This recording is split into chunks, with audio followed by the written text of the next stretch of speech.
From signs to stickers and phone calls, it's the last-minute push for votes in Iowa.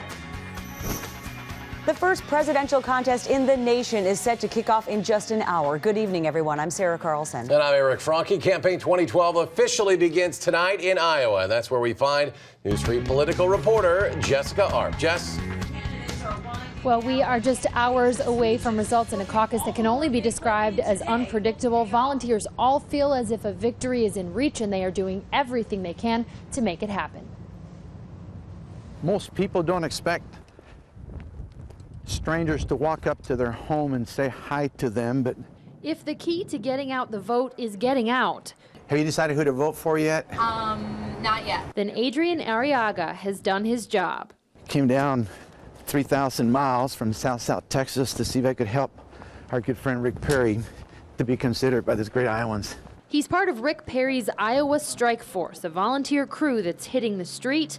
Hi, Ms. Metcalf. My name's Kevin. I'm calling on behalf of Governor Rick Perry. How are you? And the phones. I actually am in Des Moines, yes, ma'am. I came up from Austin. Many of the volunteers are from out of state. Kevin Pattison said he didn't think twice about making the trip. You know, it feels like the right thing to do. I mean, I've never been a part of a caucus before, but knowing Rick Perry and knowing the type of man he is, I felt led to be up here to do whatever I can to help. I'm just calling with a very quick story about the caucus tonight. Are you planning on attending? The choice was just as clear for La Crosse's James Smith, And which candidate for president do you support? who spent nearly all day on the phone making hundreds of calls with volunteers for Mitt Romney.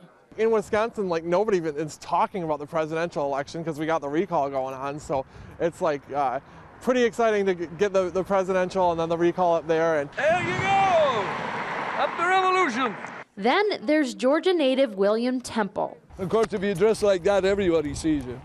So you're like a Christmas elf or something. who is revolutionizing last-minute campaigning. Actually, this works sometimes better than getting on phones and cell phones because people who are calling, one guy says, I've been called 15 times and I told them I'm voting for Bachmann.